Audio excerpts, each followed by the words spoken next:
ও মা, যাই এই দেন আমার ভাসুর পুতে কামটা করছে কি? কি করছে? পুই রেছে মুই গেলাম হ্যাঁ নে বুঝলেন? হ্যাঁ এই 1 কেজি ওজনের একটা পাঙ্গাস মাছ দিয়ে দিছে। ভালোই তো করছে আলহামদুলিল্লাহ। যাও মাছ সামনে দাও, ধরেন। মাছটা বলতে দিব কুটি দিয়ে দিবে আনে হয়। সুন্দর মতো তুমি আজকে মাছটা রাখতে দেবা। আচ্ছা ঠিক আছে দেন। আচ্ছা মাছ কোড়া দেওয়া শেষ, এখন মাছটারে বুনো করে এলাম।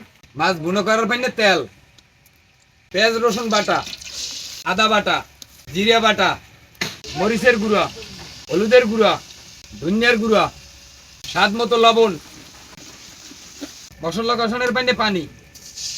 মশলাটা ভালো করে কষাই লইছি, এখন মাছ দিয়ে দেব।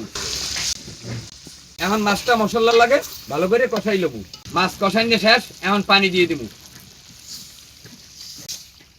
ওর মা আবার বেগুন খাইবে, এখন মাছের পাশে বেগুন দিয়ে দেব। এখন একটু ঢাকিয়ে দেব। মাছ রান্না হয়ে গেছে, এখন উড়েই হেলাম।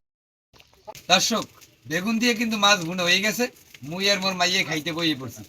এখন মোর মাল লাগে আগে দিয়ে লই। বিসমিল্লাহ।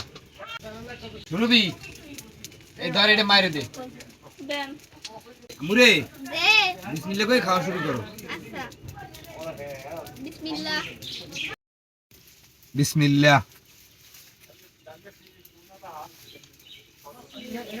বাবা দে, মাছটা খুবই ভালো আছে কিন্তু অল্প একটু লবণ কম হয়েছে। অল্প একটু লবণ কম হয়েছে। হ্যাঁ। দর্শক, বেগুন দিয়ে মাছটা আসলেই খুব ভালো হয়েছে, কিন্তু একটু লবণ কম হয়েছে। মাইয়ে ঠিকই কইছে।